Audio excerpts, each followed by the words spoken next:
They still gotta play us. Let's go, baby. Woo!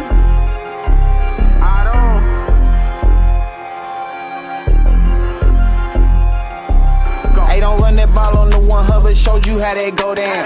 Feeling like Santino, tell him we want all the smoke now. We ain't snooping that commercial, we don't put no smoke down. Plus we back and you can't hide, so it ain't nowhere safe to go now. We always gon' turn up in that jungle every time. How we ain't gon' win when we loaded in with 9? Plus T just came in signed, so the city gon' be fine. Jamar say he open every time and he ain't never lied. Look at how we win at it, the size of the old line. Giving Burrow extra time should be a federal crime. Hey, we right back on that path again. Put the division back to the test, they won't pass again. Orlando and Trent Brown, that's the Tower Twins. Feel like we only getting better as we stacking wins. And we stacking. Jasecki in for 6, that's a gritty again. AFC North battles getting gritty again. It's Yoshi second year, we just brought Burton in. Vaughn back to ring some bells, get the cracking again. Hey guys, what's going on? Welcome to the show. This is Sports with Strawberry Ice, live at the Moerlein Lager House. Can I get a hootie? We can do better than that. Can I get a hootie? All right. Well, we're live down here. We got two special guests. We got Ted Karras. We got Ken Anderson, who, in my opinion, should be in the Pro Football Hall of Fame. I'm just putting it out there. Let's go. Just get through the sponsorship. Midwest Best Barbecue, Meyer Windows and Doors, Hail Mary is your ticket to the game. I thank all of them. And, of course, I thank Moerlein Lager House for this wonderful occasion here. Let's bring on my co here. What's going on, Joe? I am happy and excited to be here on such a celebrated occasion here. So what's going on, brother? We are having a blast down here. So the Bengals have won 2 in a row, and that's what we call a winning streak, boys. We're going streaking. For real? Well, I wouldn't. Okay. I don't really think anybody would see that for me. This is my first. It's a double, but I need a few more right, before we hit that. Cheers to that. Let's go. There you go. All right. Woodford, y'all. All right. So no news on the Bengals front as far as I know. But if you guys are in the house and you want Cincy hats, they're over there. The man Ted is there.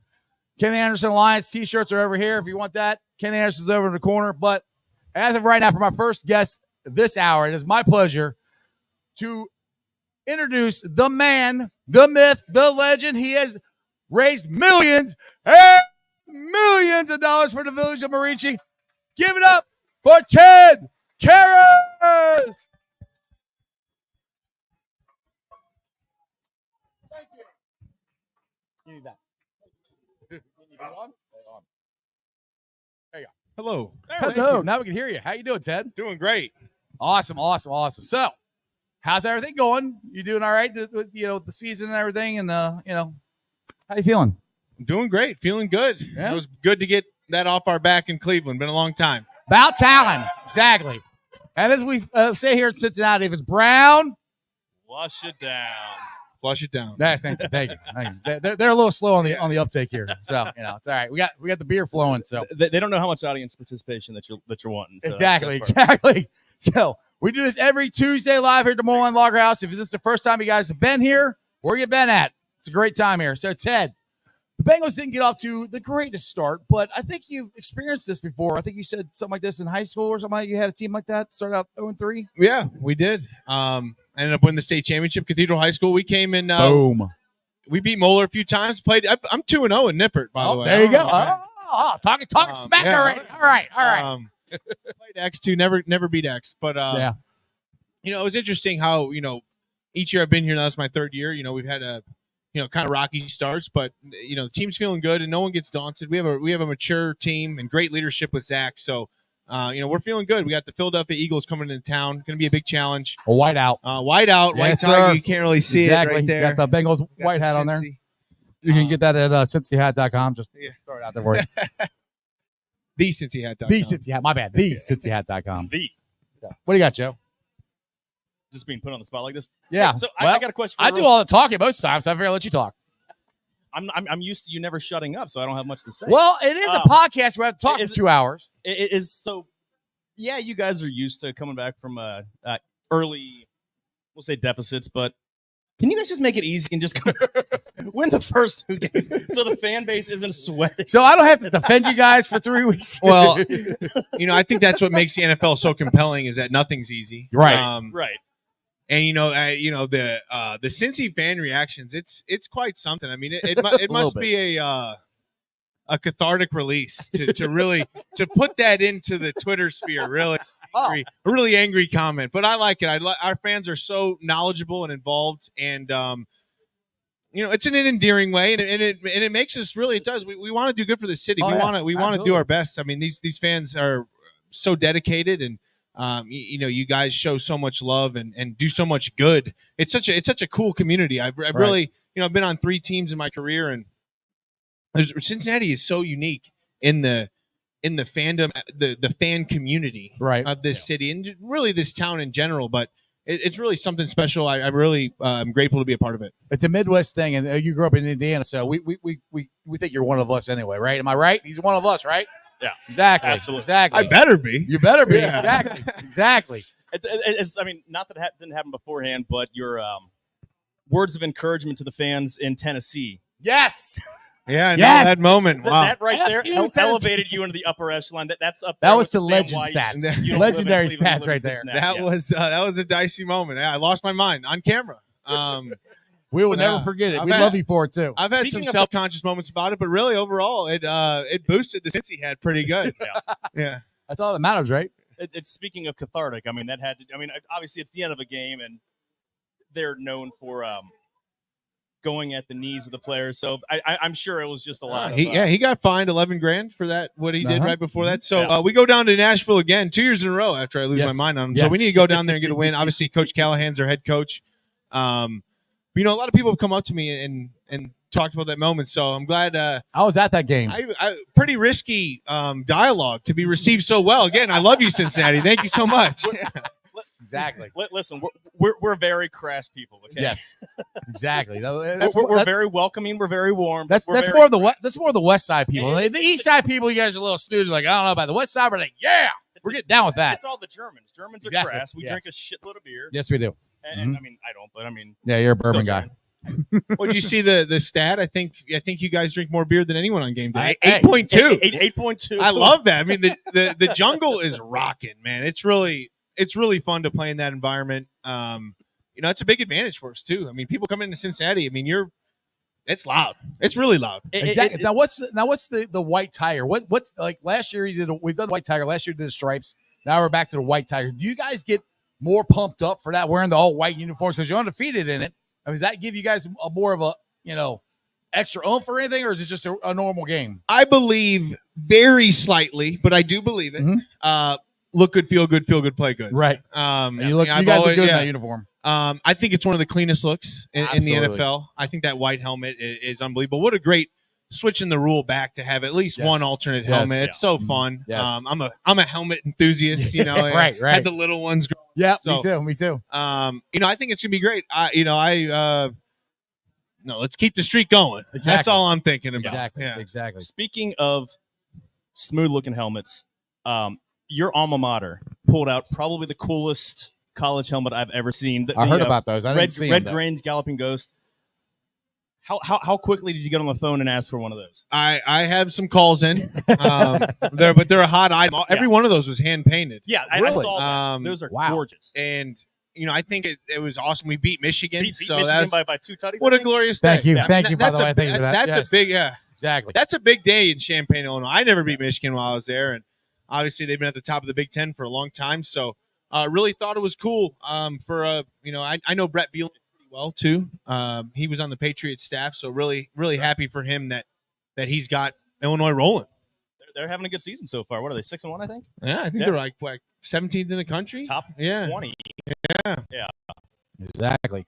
So we'll just talk about your time at Illinois, because there was a story that you had a coach or something like that. I remember this. You told me this on the first time you were on my podcast that didn't believe in you or something, or a high school coach was that didn't believe in you and didn't think you'd make it to the NFL, and you wanted to prove him wrong.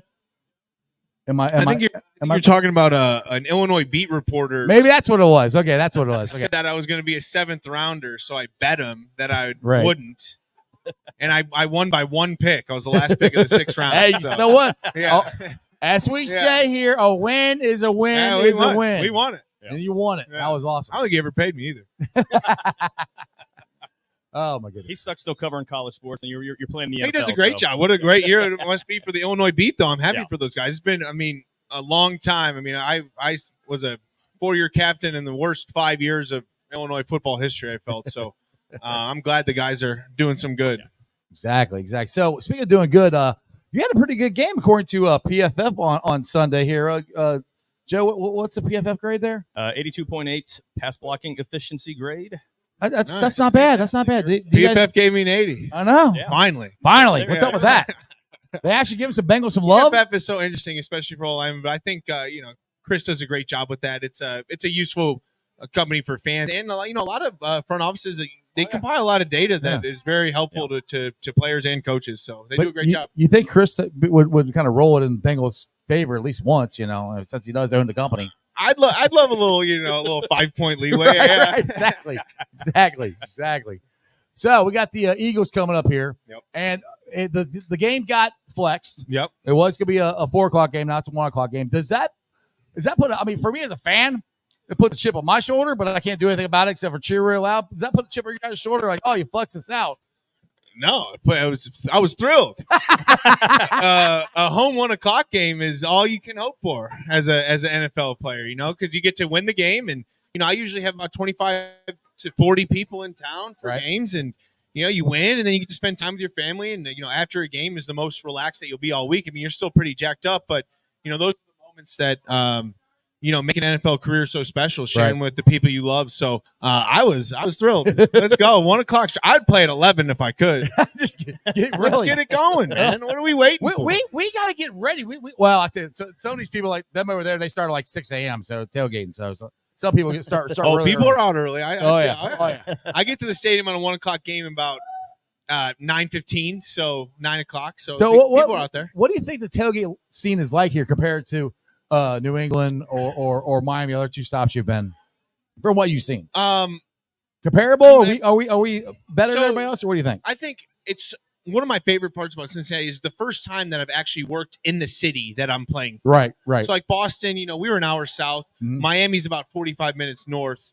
And so a lot of the tailgate scene, when you go to stadiums across the United States, they're kind of out in the middle of nowhere. So Right. it's way more, a formality. You get it's just a mega lot. Right. Where this is so unique that it's integrated into the downtown of such a cool It's downtown. right there. It's beautiful. No, it's right here. I mean, Yeah. I bet this place is a zoo on game day. Yes, it is. I mean, this is awesome. This is an awesome place too. And Exactly. Moerlein Lager House, unbelievable. And by the way, since you brought that up, Ted, we got a tailgate here. If you guys are interested, it's called the Mercedes-Benz at Fort Mitchell at Fort Mitchell Club at Moerlein Lager House. A pregame experience. If you guys are interested, it's the best deal on the banks. It's $75. It's an open bar for $75. Can't beat that. Can't beat that. Full buffet spread. Ken Anderson's going to be there as our host this weekend. So come on down, get your tickets there. It's going to be a great time. You can check out all Moerlein Lager House social media platforms and get the tickets. 4-minute walk to Paycor. 4 minutes. Hell, just get a scooter. You Yeah. just scooter it there. The scooters scare me. You haven't rode those yet? I don't ride the scooters. Oh, dude, those are fun. Couple guys ride them into work. I've seen a couple guys riding them in. I see them up in Price Hill by my house sometimes. I don't know how the hell they make them up there, though. I don't know. That would be more scary, I think, driving them up there. Keep it on the sidewalk, though. Exactly. Everybody. Get Don't bring them in the street. Exactly. Yeah. Joe, have you ever done a scooter? No, I haven't. I don't know if I would want to see you do a scooter. I see them way the hell up by my house, like 20 minutes away. I'm like, who's riding them all the way up Montgomery Road Right. to get up here? But no, I've never been on one. I'm lazy. I'll either, if it's too far to walk, Or I'm just not Uber. going. I'm just not going. He's just not going to go. Just stay home. All right, Ted. So last year, you had a chance to be the NFL Man of the Year. Yep. And everybody says, "Hey, we worked our ass off to try to get you there." What was that experience like doing that? Well, I was so grateful for this whole community coming together and winning the Twitter challenge, which was another $35,000 to the Cincy hat. I mean, that was really cool. Exactly.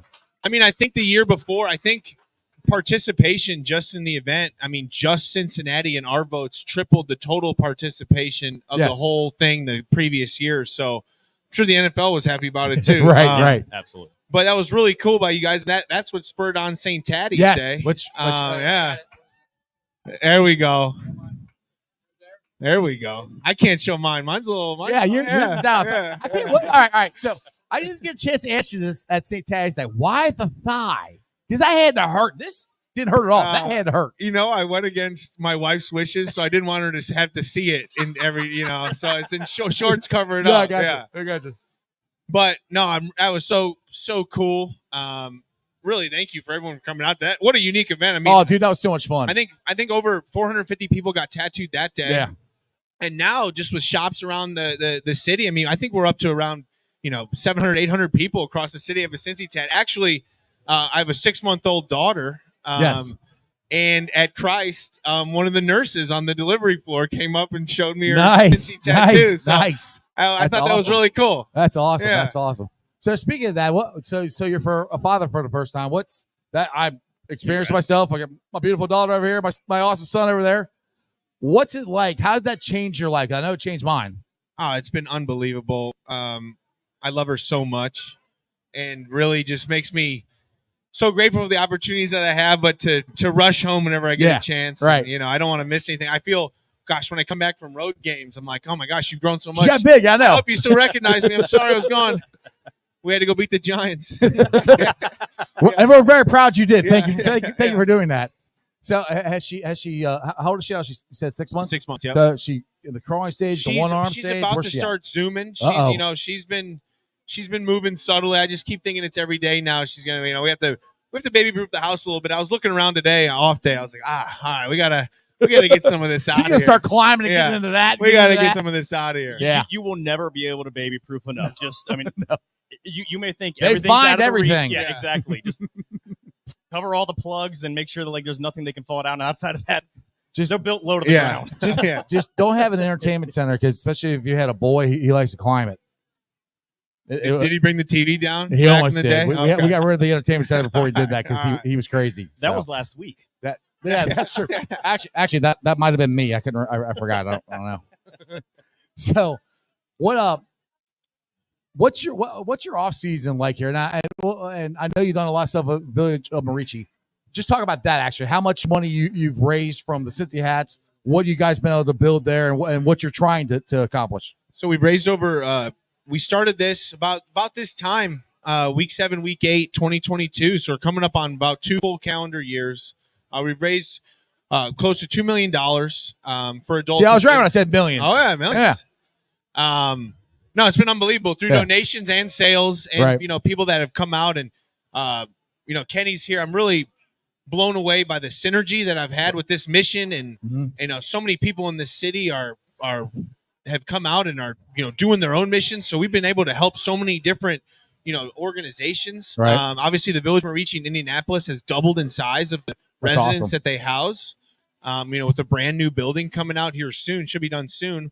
And then this year, we wanted to start bringing some stuff into Cincinnati, and UC has an amazing program called the TAP program, and it's a 4-year degree for young adults with intellectual disabilities, and they go to class and they live in the dorms. Awesome. And they approached me, and I learn about what they do. It's amazing. I mean, these degrees, you should, talking to these graduates, I mean, they live by themselves. And there's 2 recent grads, two young men just living in Clifton, having a good time working. They're living the college life, man. Well, now they're graduated, but they're sticking around. There you go. So we were able to provide 2 full scholarships for 2 young women who otherwise wouldn't have been able to go to this program, and they really wanted to do it. And they were here earlier when we were at the hat table, and they're doing amazing, really joining clubs and loving their class. It's really cool, man. You should check it out. The TAP program at UC, Christy Carnahan, she does amazing work. That's awesome. And this all started just because you had a hat that you wanted to give to your teammates. It's all started because I had a hat I wanted to give to my teammates. That's crazy, dude. That's crazy. Yeah, Joe, you about to say something? I was just about to ask, for those that didn't know, what led you to dealing with, to having a charity with adults with disabilities? I mean, obviously there's no such thing as a bad charity, but I mean, this is one that I don't think is represented as much as a lot of other, obviously. So I grew up with Matt Reaney, Cincy Hat Matt. He's a Cincy Hat CEO. Matt the man. Oh, he's the man. He does a great job. I can't tell you how many people come up and tell me of the great customer service we have and thank me. Yes. That's all Matt Reaney right there. Exactly. That's Mr. Shipper there too. They have box parties all the time. I mean, he'll get you a hat right when you press checkout. He will. But so grew up with him. His mother, I think late high school or early college, had founded the Village of Marici, which is kind of the first of its kind in Indianapolis. And so throughout college, and then especially early on in my NFL career, we always did service hours and did some events with the Village and just tried to help like I can. And when I moved to Cincy and the Cincy hat thing, everyone wanted this hat. I knew that it could be something special for the Village and raise and just be a fundraising catalyst, and proved to be true. And really will go down as one of the coolest things that I ever get to do. I'm always Cincy hat's always going to be doing stuff forever and helping out people with IDD. I feel so grateful that this mission chose me, and with a really provides me with a purpose outside of football, and something that I can really help, and that's my life's mission, is to help this community. And we have a lot of issues that are that affect this community, and we're going to be coming out with some information here soon about some of the governmental regulations and kind of a cycle of poverty. So there's this whole thing, and what my main focus is on now, with Paradigm Construction, Cincy Hat, is just getting housing opportunities for this community, because I think to live a full independent life, the first thing you got to knock out is your home. Right. So then we're going to move on to employment. Then we're going to try to lift some of these governmental restrictions on income and what you can have in your bank account. It's an interesting, complicated system, and as we've grown in this sphere, we've noticed and learned a lot of things that I think we could be doing way better. Yeah, exactly. And you guys are doing a great job. Now, if you guys have any questions that you'd like to ask Ted, go right over here to my son, Chandler, and you guys can come up on there. Anything's on the table. Anything on the table if you want to ask.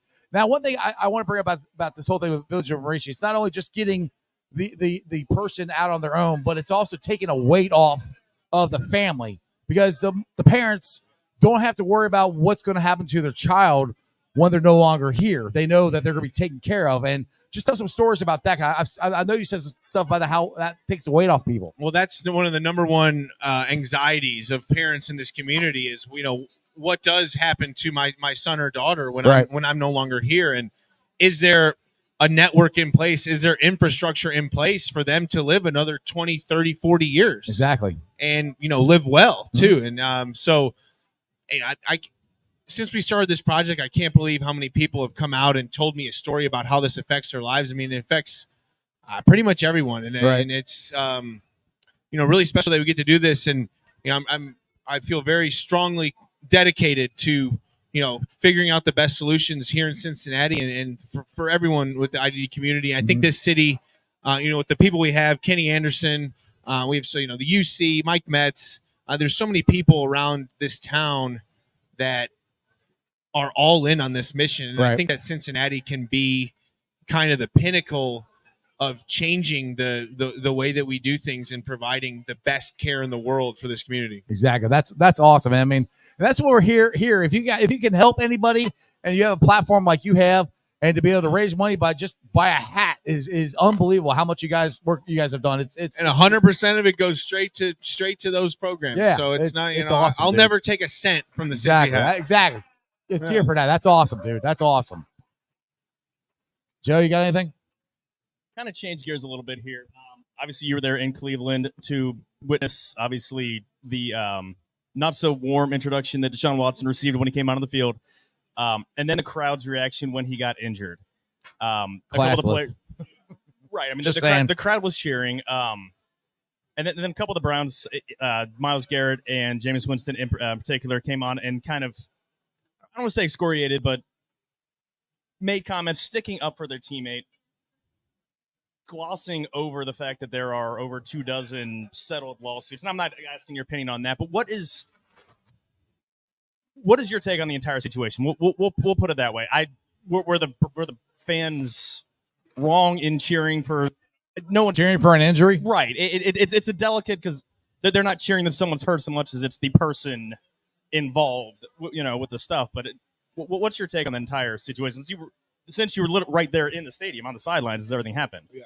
No, the fans were not wrong for cheering. This is America. Yeah. You can voice your opinion however you so choose. He dug his own stuff. Yeah. I think the whole situation is incredibly sad for the many people involved and gross too. So no, the fans weren't wrong. That is what it is.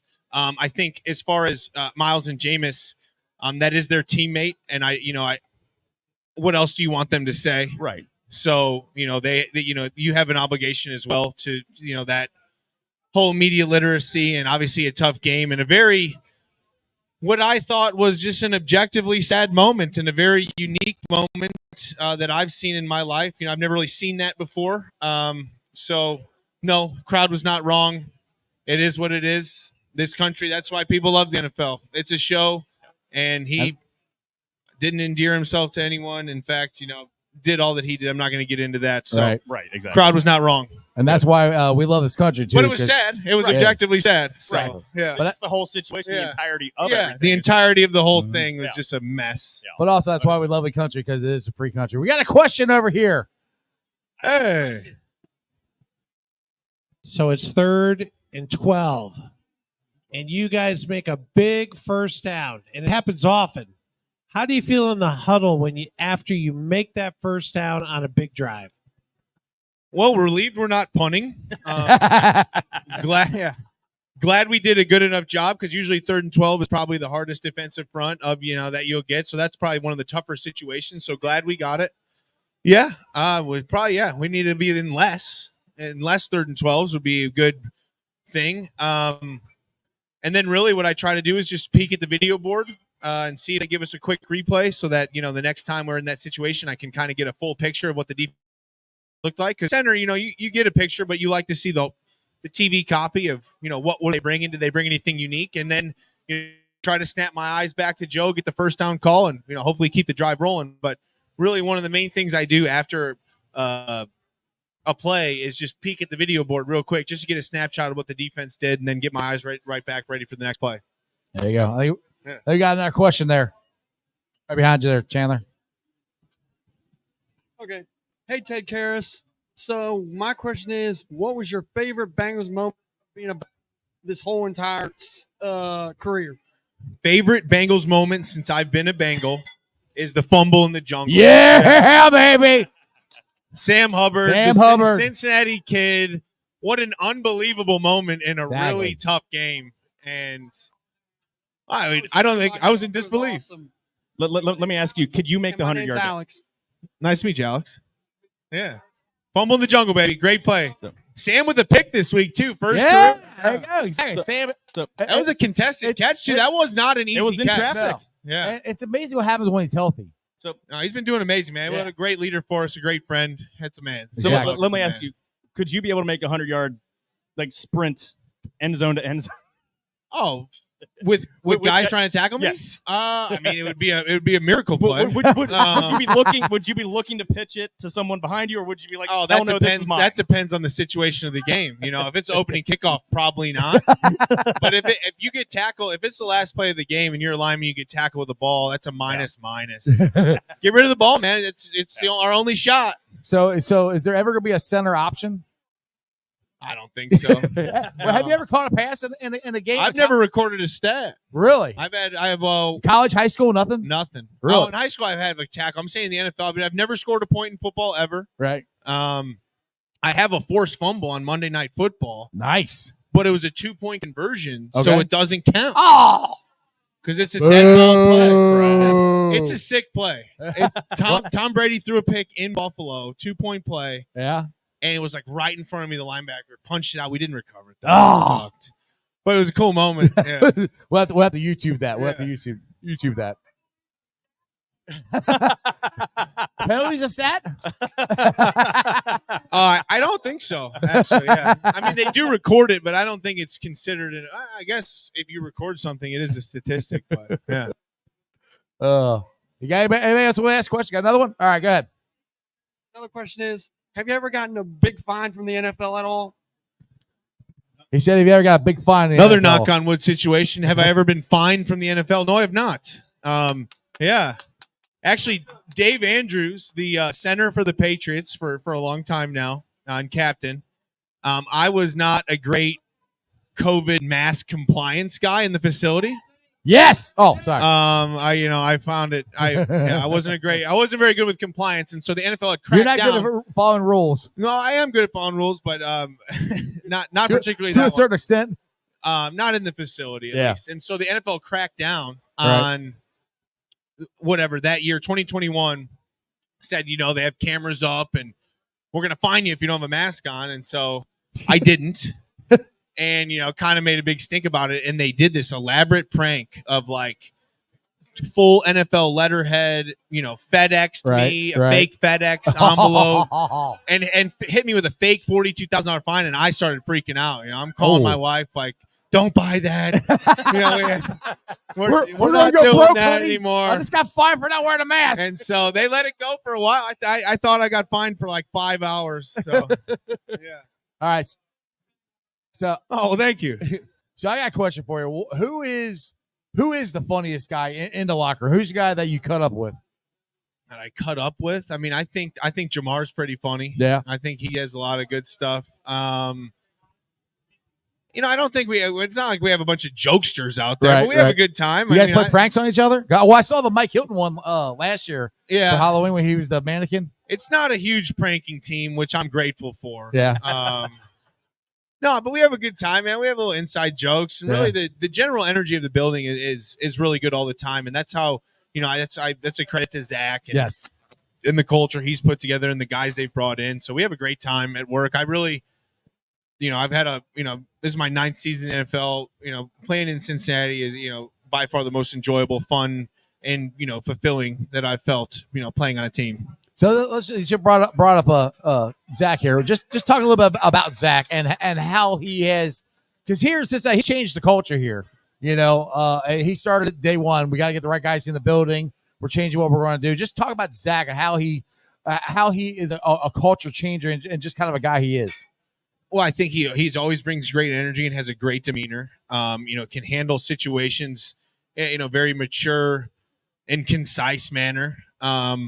I think he's earned the respect of all his guys. And really, what it comes down to is bringing in the right guys. Right. And that's a credit to everyone in leadership, because, if you got to bring in the right fellas to do this job and to want to do it and be hungry to win and do whatever it takes to help the team win. So I think that it starts with Zach and Duke, and really has trickled down to bringing in the right guys. I think this rookie draft class is amazing. I think we have a lot of guys that are going to be here for a long time. Right. And that's really good to see. And we had great free agent additions. Orlando is Orlando's my dude. Such a big He's a good free guy. agent acquisition. Yeah. Not only in the fact that he's playing such good football, but just the energy and the really just the energy and demeanor and things that he brings off the field are so big for all of us. All right, we got another question here from the crowd. What was it like to play for Bill Belichick? Oh, there you go.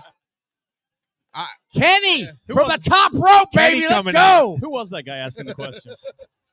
I loved every second of it. I think New England was so unique. They have such I describe it as like an obsessive sickness to win. And, the meticulous nature and the standard of performance, was, really akin to, that's, you were really in it for 8 months. And I think that, between him and Tom, the standard was so high. It was so cool to be a part of people who were that obsessed with one single goal. Right. And Would you have to be when you win that many Super Bowls? Yeah, and I was just a soldier grunt on those teams, nothing like the role I have here. Right. And so it was really, I fit right in and really loved it and wanted to win and help those guys win. So, I owe Bill a lot, man. He gave me three separate opportunities to be on his team. So Right. I think that's very special. I have a huge amount of respect for him. He's been making the rounds on TV now. Yeah, lately. Good for him. He's a little more lighthearted on TV than he was in the locker room. Yeah, I think. Well, he was.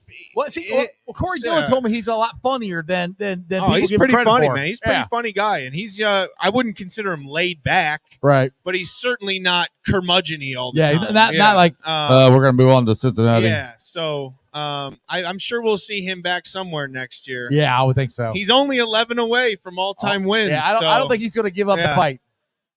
I think he's gonna try to become the all-time wins leader. So do I. There you go. What you got, Jeff? Did you get a chance to watch the roast of Tom Brady on Netflix with Bill Belichick's set? I did. I thought that it was a great roast. I thought it was. I thought it was important. Maybe it, for the country to talk like that on TV. That hadn't been something that's been like about 15 years. Yeah. I haven't seen that stuff. No. So, those guys really fun. let it loose. I thought they did a great job live funny. on Netflix. Right. Good for Tom standing in there on, as dicey as his personal life's ever been, and then he schedules a roast. So Exactly. Perfect time, right? Good for him standing in there. So All I thought it was really cool. I think Bill's set was probably the funniest because, again, he's got such a stoic, Dry. He comes across grouchy. Obviously, someone who clearly does not like having to do the media, does it because it's required, but how comfortable he was, and the jokes were just absolutely popping off. So I was laughing. Well, he's a great the entire time. orator. He would start each day with a 30 to 45-minute speech about the team we're playing, or just sometimes he would just hit us with a history lesson. Those are my favorite days, Yeah. especially in the spring. We just get a 45-minute rundown of some type of football history. So Well, I he have would it all know it. recorded. I've written down everything a coach has said my whole career. So in the Yeah, meeting, I have like 45 notebooks full of everything. Well, that could be the Ted Karras Chronicles when you retire. Just an insight into mental illness. Yeah. Right. Exactly. I got a question here from my choice for fan of the year. Hopefully he gets it. Bengals captain. He says, will Ted take a coaching job after winning multiple Super Bowls here in Cincinnati? Yeah, I think, I always want to be around the game. I don't know what that'll look like. I feel I got some great years left in me playing. So, we're not done with you yet. You're sticking around here for a while still. Exactly. I do want to have some capacity in coaching. I would love to coach here. I love this town. I love this program and what the Bengals means to people around here. So, I think I would have a lot to give with coaching wise, and Right. I'd be a third generation coach. So, Absolutely, yeah. Yeah, because tell everybody what show your was it your uncle was on? My great uncle, Your great Alex uncle, Karras. He's yes. on a few, but Yeah. probably most notable was Webster. Webster. Yeah. He was on Webster. Mongo from Yeah. Blazing Blazing Mongo, Blazing Saddles. Saddles. Exactly. Mongo. He was in that movie with Jeff Bridges, the football player Jeff Bridges movie, where he goes down to rescue that girl from Mexico. Oh, it's pretty good. I'm trying to remember that Yeah, one. I don't remember it's that a good one. It's a good one. I'll have to YouTube that one. So Yeah. is there acting in your future? Maybe if the opportunity comes up. I think the glamour days of Hollywood are a little. Hey, you are past. Karras. Yeah. I mean, it Yeah. is in your blood, right? I think Hollywood in the 70s would have been cool. Alex did that, but I don't know. Yeah. Yeah. I'm sure he's got stories he cannot tell us. 2024, I want to be in Cincinnati. Yeah. There you go. Exactly. So Frank Pollock has some phrases that are interesting when he talks Shit in about your neck, right glass eaters. But what is exactly? What does shit in your neck mean as someone who presumably has shit in his neck or as a glass eater? Like to you, when he has those sayings, like what exactly Are those does that endearing exemplify? statements? Yeah, those are endearing statements. Yeah. I like them. Yeah, no, I think they're great. I would say to define shit in your neck would be It's a podcast. We can say where we a want here. general toughness. Yeah. A wanting to finish and a high effort. Mhm. How do you respond when something doesn't go right? Right. Are you going to stand up for yourself and try to push these guys Right. around? Because this is a man's league. Oh, absolutely. And so you're going to need to, stand up for yourself. Kind of Many like you did in times. Tennessee. Yeah. Well, no, but I don't think shit in your neck would be like, off the field antics. I think it would be, just a daily effort and Yes. and grind. The grind, yes. Because Because it's a grind being offensive lineman. I see you guys over in the Yeah. corner, and you're doing it's. I mean, it's got to be monotonous sometimes, or you got to absolutely love it. You guys do the same thing. Well, that's an old football time quote. Championship teams overcome the boredom of monotony. That was my whole high school coach used Right. to say that. But yeah, O-line is a repetition and continuity position. So we just need reps at the same thing. We're doing the same thing, Yeah, and and I you think guys are everyone doing it well really this is. year. By the way, I'll give you guys the offensive line has been great. I think this year, you guys are Well, this thank you. the best offensive line Joe Burrow has had in his 5 years here. I think. Am I Well, right? Thank you. Thank you. We got to keep it going. It means a lot, but it means a little. We got the Philadelphia Exactly. Eagles coming into town, so we better be ready to go. We got a big practice tomorrow, starting the work week, so excited for that. And hopefully Orlando Brown will be all right. But I mean, Cody Ford stepped up. I think he played pretty good for replacing Orlando. All right. Didn't give Miles nothing. So, No. yeah. That's Yeah. a tough defensive line to step in again. Yeah. Whether you're a seasoned veteran or someone jumping That's in a the middle of the game. fastball to have to step in and Right. block Miles. Yeah. So he did a great job. And there's 0 sacks for Miles Garrett. So Wow. that's always great. We'll take that. Yes, What sir. are your thoughts on like how quickly Amaris Mims has been able to jump into the starting lineup? Obviously, I think they would have liked to ease him a little more, but before Trent got hurt. But he seems to have stepped in. At least to my untrained watching from afar, he seems to have stepped in and pretty smoothly. I mean, he doesn't look like a rookie out there. Mims is a real deal. Amarius Mims is I can't say enough good about this guy. I mean, he's coming in. He just turned 22 this week. He's a 6'8". baby. He's a 6'8" and a skinny 350. Is He that, looks like that's he an could actual put, thing? He looks like he could put on 40 pounds. Yeah. Okay. I mean, he's 350 pounds. And really has come in and done all the right things. And, he's the strongest guy in the field, Mhm. hungry to learn, high energy, which is my biggest barometer of a good teammate. You got to bring the energy. And really has taken to heart the things, Frank has coached him and the older guys in the room. All right. And I think people forget. I mean, this is what we played. He started 5 games now? Yeah, I think so. Four or five Four- games? yeah, I think it's 4. I mean, he started 8 in college. Yeah. This past weekend was his 12th football game. Right. I mean, he's so good and he doesn't really even know how to play yet. I Yeah. mean, he hasn't, it's like he's gonna be around here for a long time, a pillar of this franchise, a guy that, he's already earned our trust and that we're trusting and counting on to be great, for our team to be great. Someone that size that has that athletic ability just absolutely blows my mind. I mean, 6'8", 350, and his footwork and how quick his feet are. Oh, he's a It's freak, just man. ridiculous. He's He's a freak. I'm Yeah. very bullish on Amarius Mims for years and years to come. All right, we got another question here. Greg, by the way, this is the Sorry, priority here. And more than longer has to give it up for Greg. Hey. All right. So the team in Pittsburgh is 5-2. Boo! The Bengals are 3-4. The NFL is so close anymore. I mean, to win and lose, it is so close. What do you think of the chances of the Pittsburgh Steelers or the Ravens to just keep dominating that division, even though you know that the NFL is so close? Well, we got to beat them. Yeah. I mean, yeah, Exactly. Yeah, we're gonna go in there and beat them. Yeah.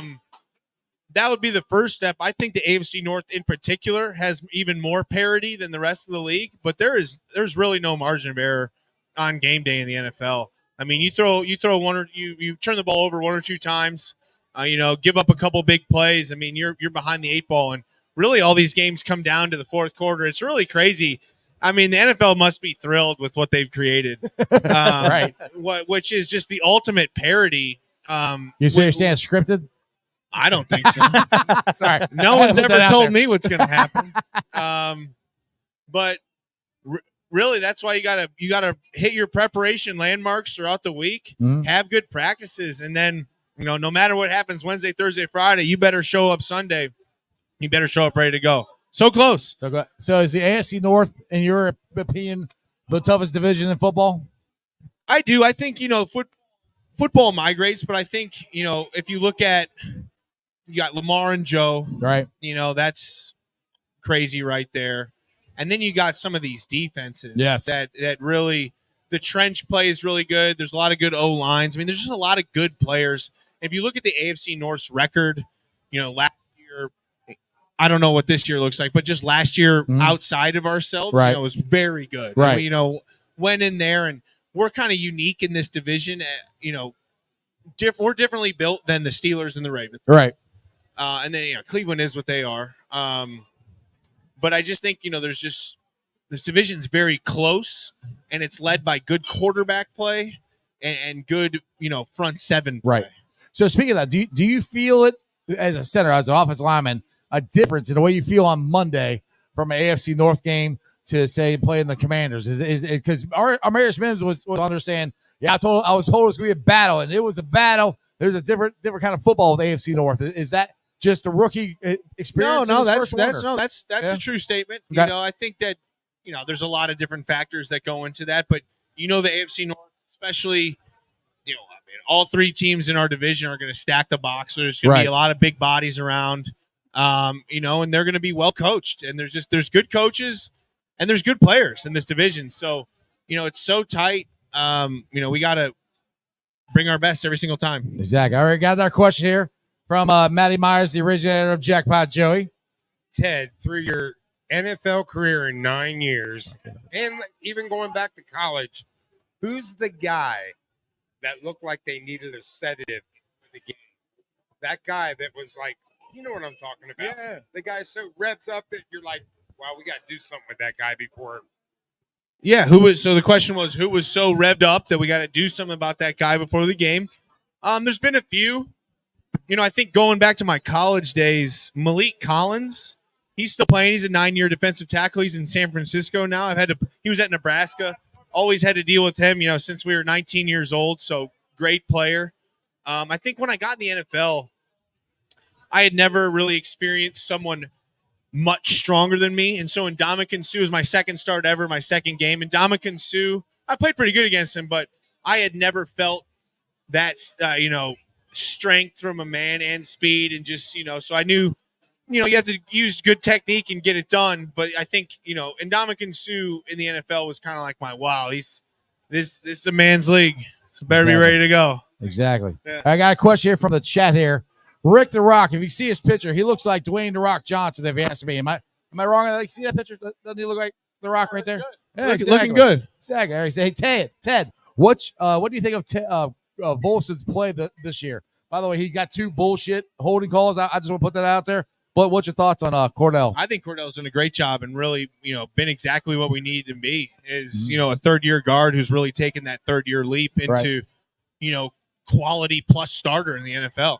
And, coming from the offense that he was in college and then moving to this more passing style offense, he's really worked hard and really, had a great year so far. And he's a guy that I count on a lot, and this offense counts on, this team counts on, and has really performed incredible for us. Yeah, exactly. Let me ask you a question. Obviously, the Bengals are a pretty pass-heavy team. They've always been, and they're going to be as long as Burrow's under center. If you could choose a style of offense, your interior offensive line, are you wanting to be a road grader and just hand the ball off 35, 40 times a game and just go run it down someone's neck, or do you like sitting back and pass blocking? If you could pick an offense, prefer a style of play, what would you prefer? Well, I think the two most O-line friendly offenses in the NFL are the 49ers and the Dolphins. I think you can probably throw Minnesota in there too.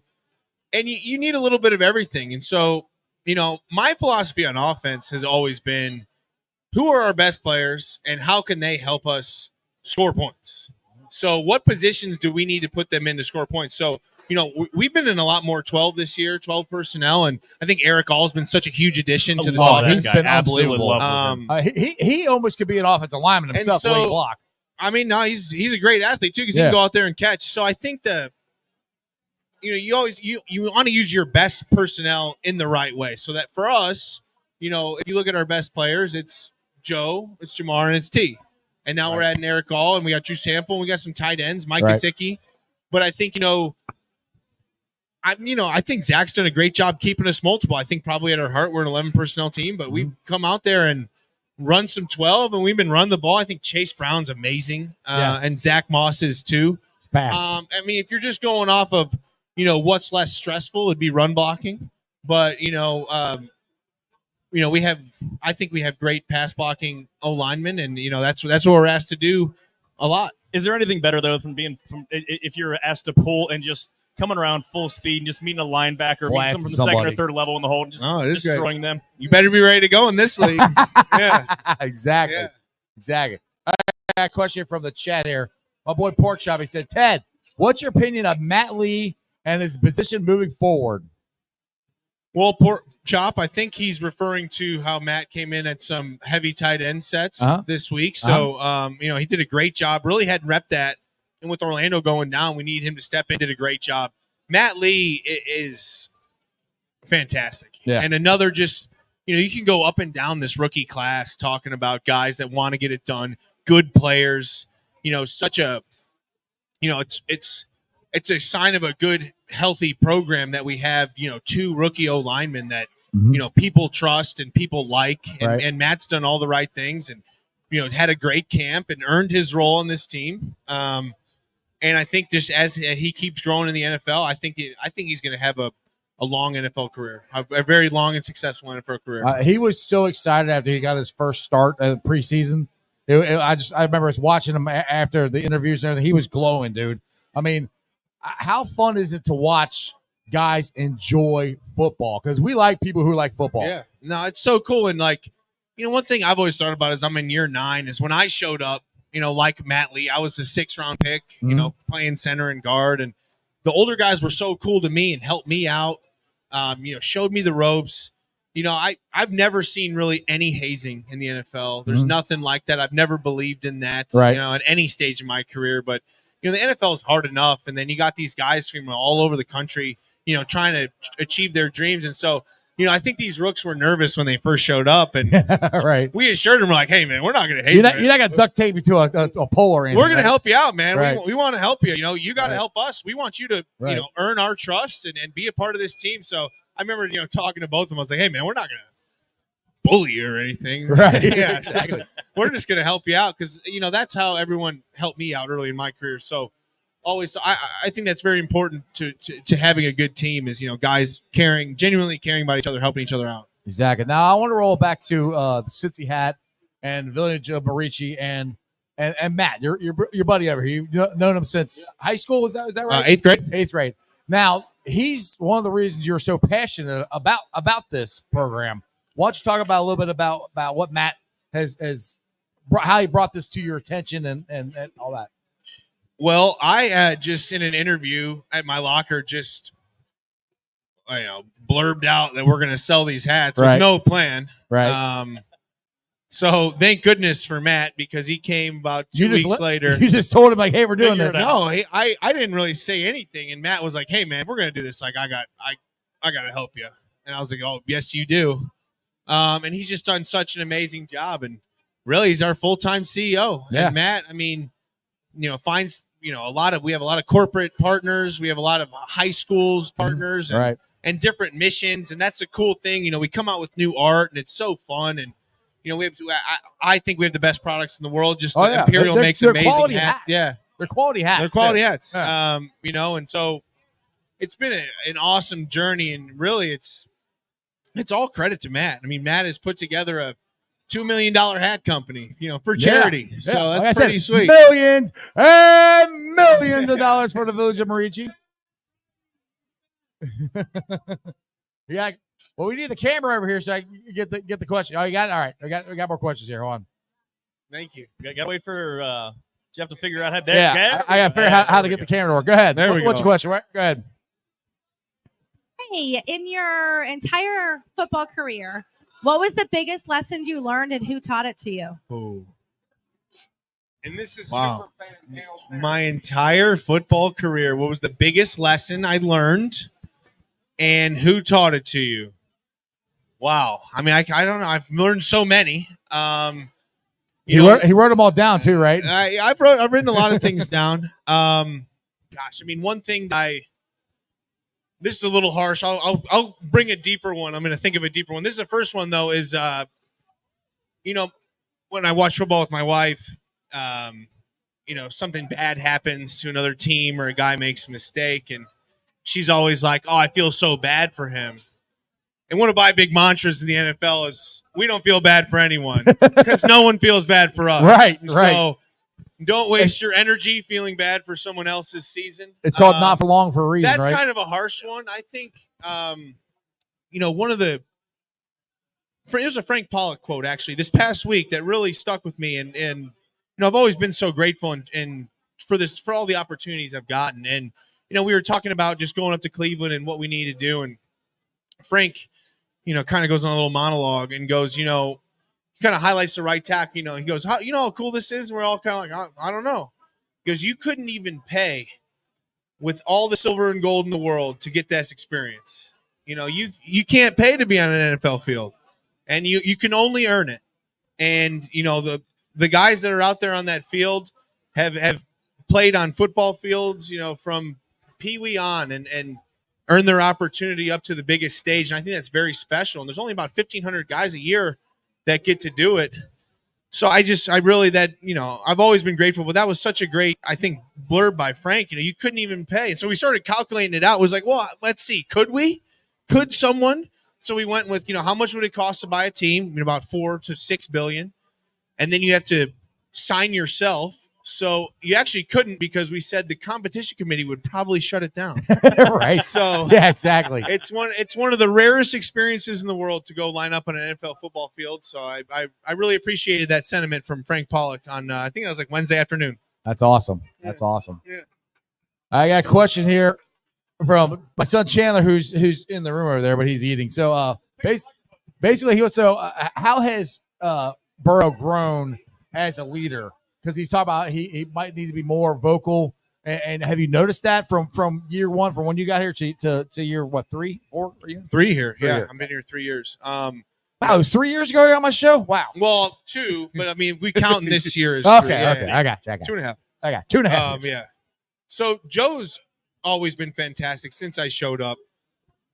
I think one of the things that he's done more is just really fostered relationships with everyone in the building. A lot of guys in the offense, these rookies. He's had a lot of people at his house and really, drove a lot of get-togethers and, hanging out off the field. And I think that's so important. And I try to be a catalyst for that too. And it's a little harder when you have a 6-month-old daughter. A little bit, yeah. I can't be the social chair anymore. So Right. someone else has to take it over. And Joe's done a great job with that. And I think we have, such good, deep friendships on this team. Right. And he's a big catalyst. You guys of that. you can tell you guys are true friends on this team. We're true friends. Yeah, True, exactly. genuine friends. Yeah, exactly. You can tell that just by the camaraderie a lot. 'Cause sometimes just guys jump in their car and leave. You guys hang out.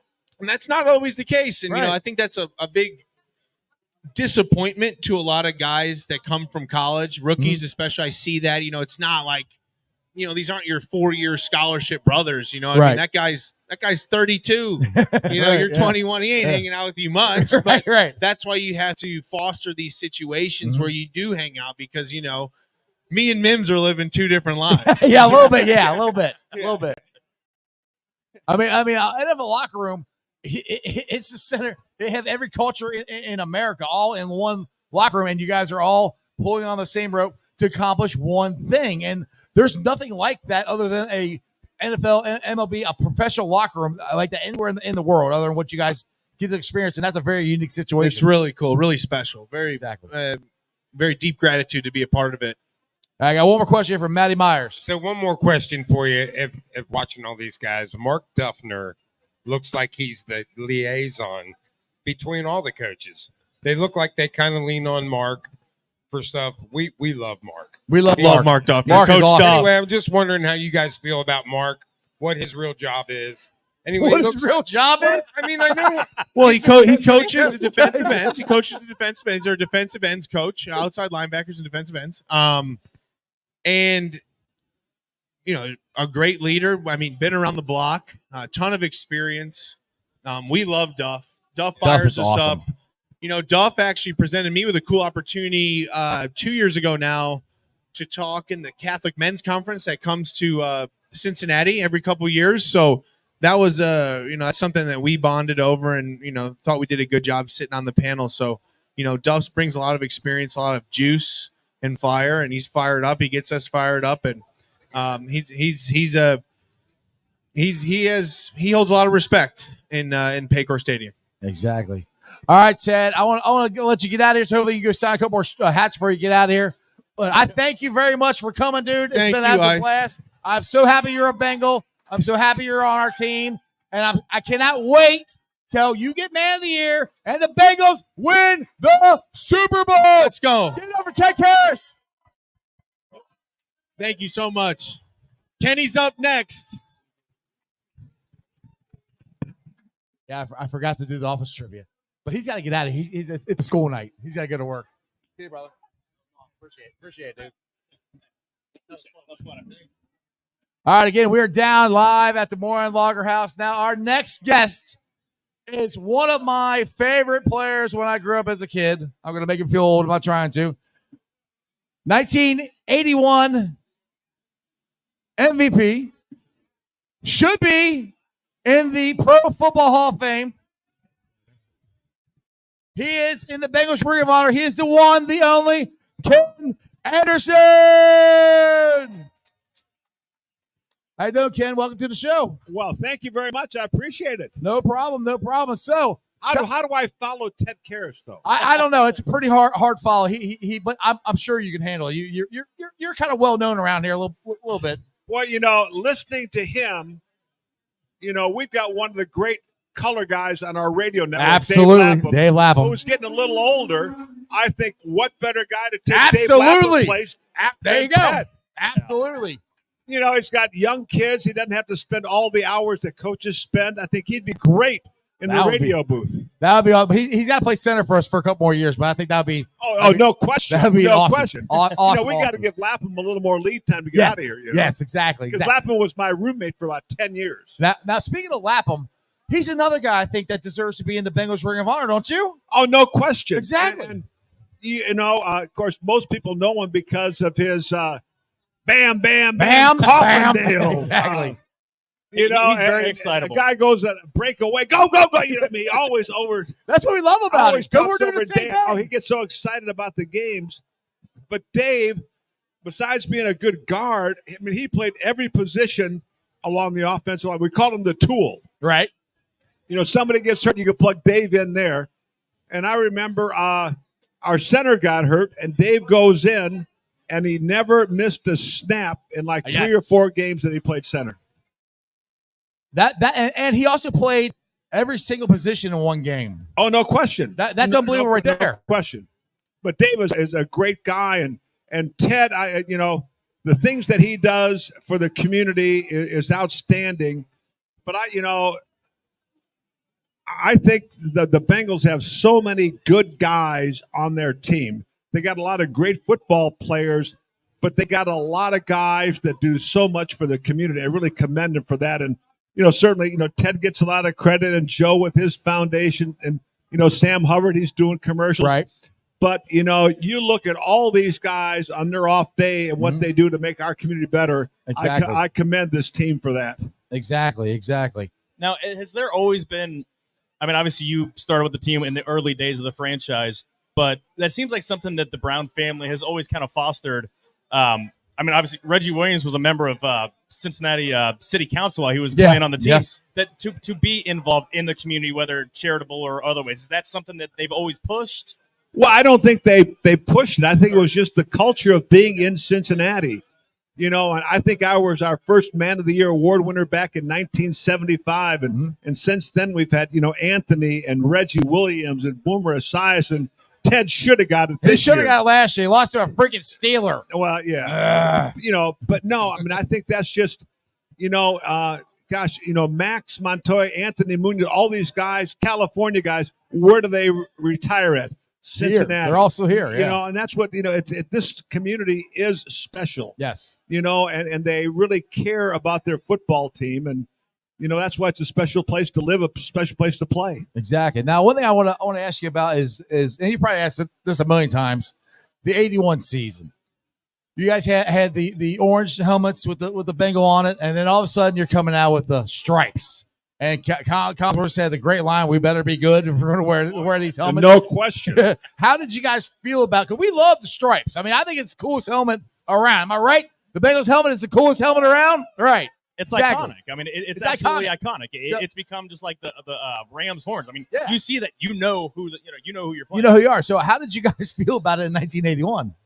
I don't know. It was a little bit, whoa, what are we going to here? Right. I wish the Bengals, their throwback helmet would be the old helmet with the Bengals I on would the like side. to at least for one game. That was a special helmet for me. Obviously, the one that I wore a great majority of my career. Mm-hmm. But but I think the stripes really set the Bengals apart now. Yes. Now let's roll back before we get to the 81 season more. Let's go back to the early 70s. And I know Dave Lapham has been on my show to talk about this, how the 75-76 team, probably more of the 76 team, was one of the best teams that he played on before the 81 season. What was your thoughts about the 76 team? Well, I think even before that, you go back to our 73 team and our 75 team, which were our playoff team. Yes. But, and 76, we had a lot of great players back in that era. I think a lot of it, after 75 when Bill Walsh left, I really think it affected our offense, a little bit. But that's why I was so happy when they started the Ring of Honor. Yes. Is we got to go back and relive some of those days and some of the great players that we had. And, exactly. You mentioned, Dave being in the Ring of Honor. How about Bob Johnson? How about Bob Trumpy? How about Tommy Casanova? Yes. How about Lamar Parrish? Yes, Lamar Parrish. I can go on and on and on. Yes. That, unfortunately, in that era that we had a team in our division and maybe the best team of all time in the Pittsburgh Steelers with the number of Hall of Famers they had on both sides of the ball. Right.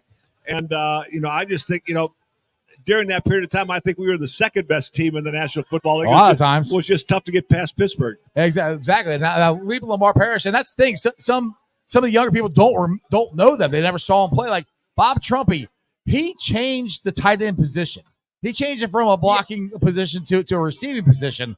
I mean, just talk about how much you relied on him as a receiver. Well, I always say that he was Gronk before Gronk. Yes. He was a tight end that could block the point of attack at the line of scrimmage, but you could split him out and run wide receiver routes. Exactly. And he was definitely a force on offense. I mean, one year he had 40 catches for 800 yards. I mean, 20 yards of reception as a tight end is ridiculous. I mean, even in a different, in that era where defenses were a lot more physical and you get downfield and mugging is legal back in those days. Well, yeah, and when offensive linemen couldn't extend their arms to pass protect, they had to keep it within the framework of their body. We were lucky if we threw it 18, 19 times a game. Right. That's what is not the gaudy statistics from that era because offensive linemen didn't have a chance to pass protect. Well, not to mention Isaac Curtis and the Isaac Curtis rule. I mean, they literally changed the rule because of him. That's how good that guy was. Well, and it was Mel Blount. Yes. who was a guy that could mug you off the line of scrimmage. You couldn't get downfield, and it didn't hurt that Paul Brown was on the competition committee and got that rule passed. Exactly. All right, I got questions here from the chat here. Rick the Rock wants to know, what was it like taking directions from Forrest Gregg? Wow, he's a big guy. You didn't want to cross him. Forrest was tough on us. He was exactly what we needed at that point in time when he came in. We weren't a very disciplined team. We didn't have a lot of structure with what we had the last couple of years before that. And he came in, and boy, was there discipline. Right. And he made us not only tough physically, but I think more important, he made us tough mentally. Right. And that's what kind of carried us to our success. Now, I want to roll back to some other players here. The one that I keep voting for is leaving Lamar Parrish, because he was Deion Sanders before Deion Sanders. Just speak on him for a little bit. Well, no. And, that's why he made our receivers better all the time. We had him on one side, Kenny Riley on the other, who's in the Hall of Fame. Yep. But another guy, what about Mike Reed? Yes. Our defensive tackle. I just saw some highlights. We played Kansas City. He's a defensive tackle, had 5 sacks in one game. Wow. Before they were a statistic. Right. We had so many great players from that era. Yes.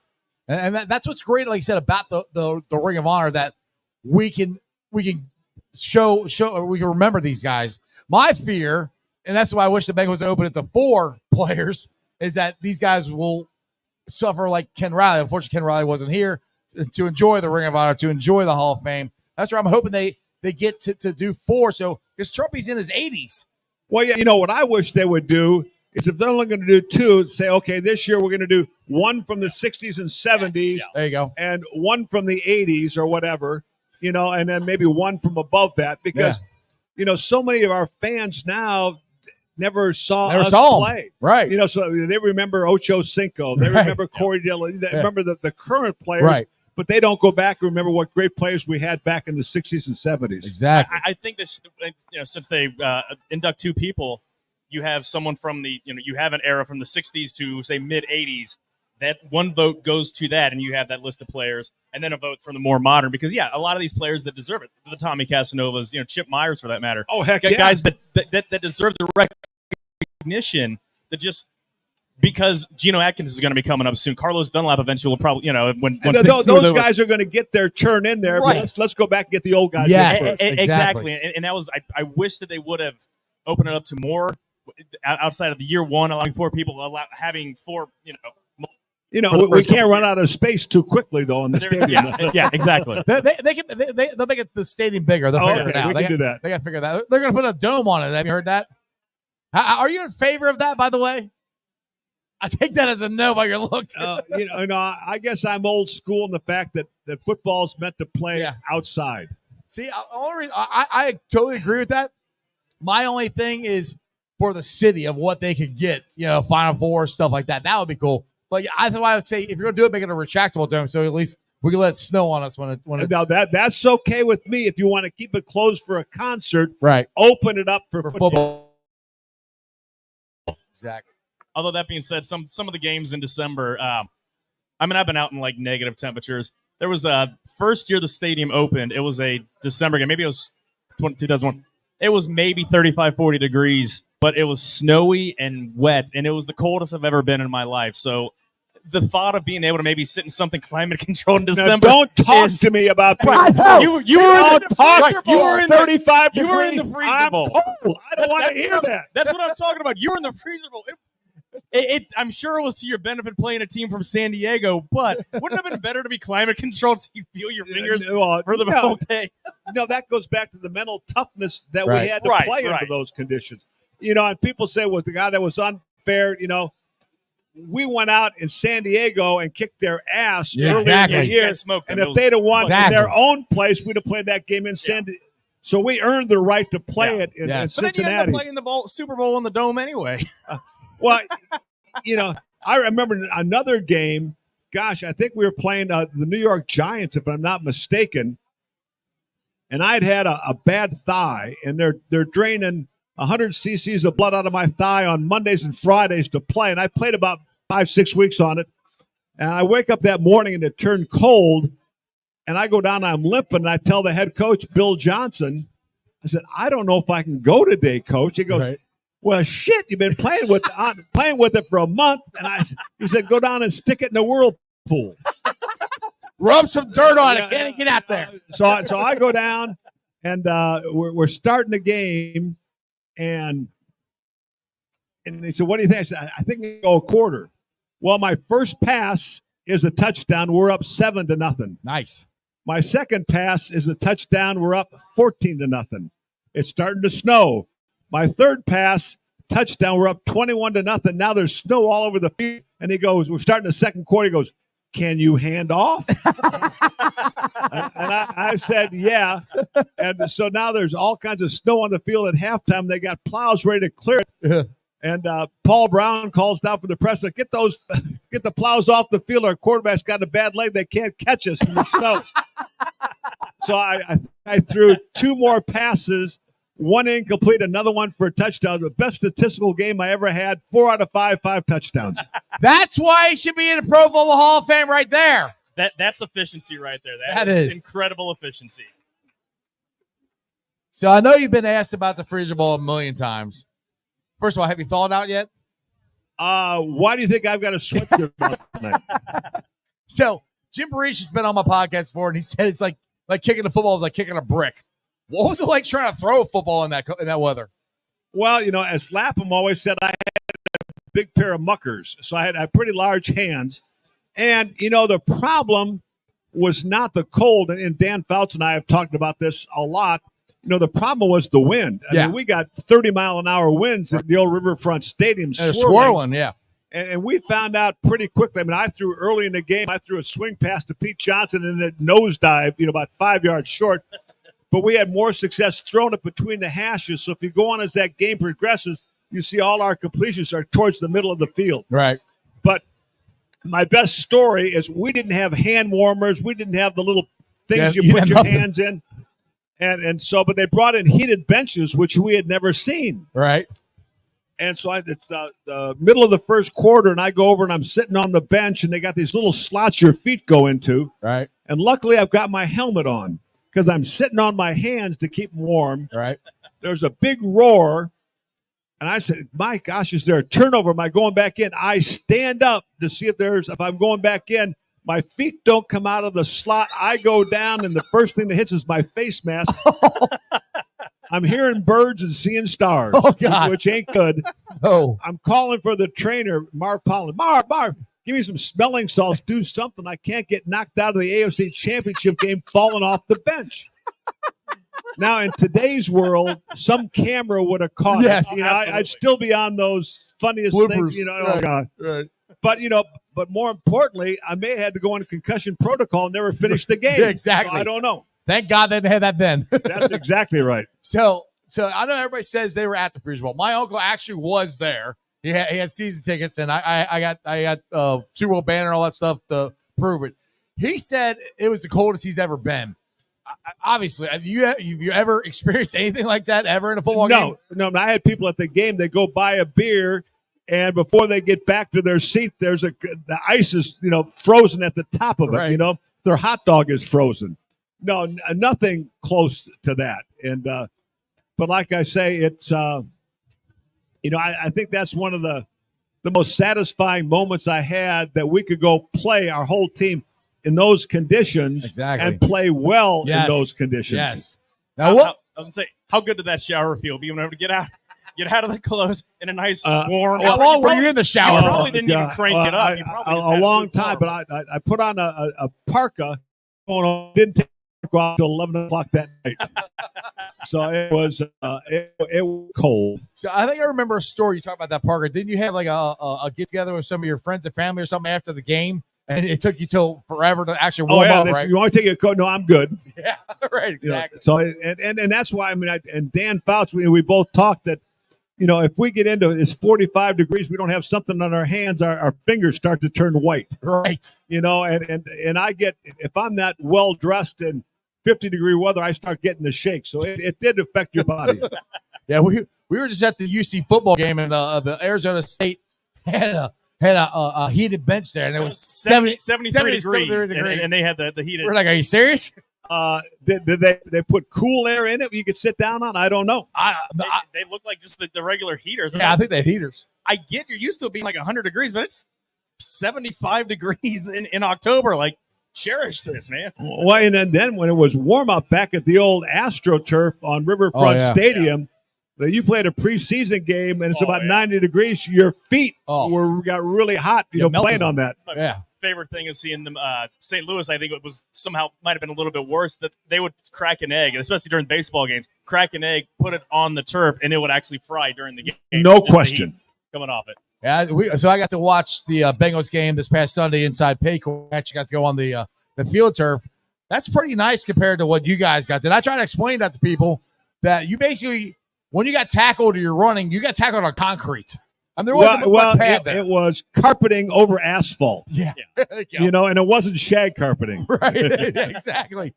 I mean, that alone right there, it's like you got to be built different to be able to handle that. I mean, that's just a mindset right there. And you would get tackled and you'd get a turf burn on your knee, and you had it the whole year. I mean, because it always broke open the next game. Exactly. Now, one play I do want to talk about, and I remember watching this as a kid. I thought I cannot remember the Steelers player, but I thought he broke your neck when they twisted that back. What? How recover from that? And how did he not break your neck? Because that was one of the worst face masks I've ever seen in my life. Well, I'm laying there and I have no feeling from the neck down. Right. And in today's world, the board comes out. They slide in the board. They strap your helmet down. Well, the doctor comes out, and the first thing he did was take my helmet off. Now, I may have a broken neck, but let's get his helmet off. Right. And then I'm after about 10 minutes, tingling is coming back, and he said, "Can you move your toes?" And I didn't want to try because I was afraid I couldn't. Right. So I'm laying there after another 10 minutes. Okay, I've got the feeling. So they put a neck brace on me. They get me up. I walk off the field to go to the ambulance to go to the hospital, see if I've got a broken neck. You got to walk, see if you have a broken neck.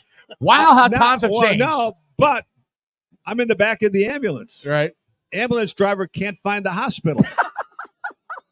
I got to get up off the bed in the back of the ambulance. I'm standing over his shoulder. Okay, this next light, turn left, top of the hill, that light, turn right, you'll run right into the hospital.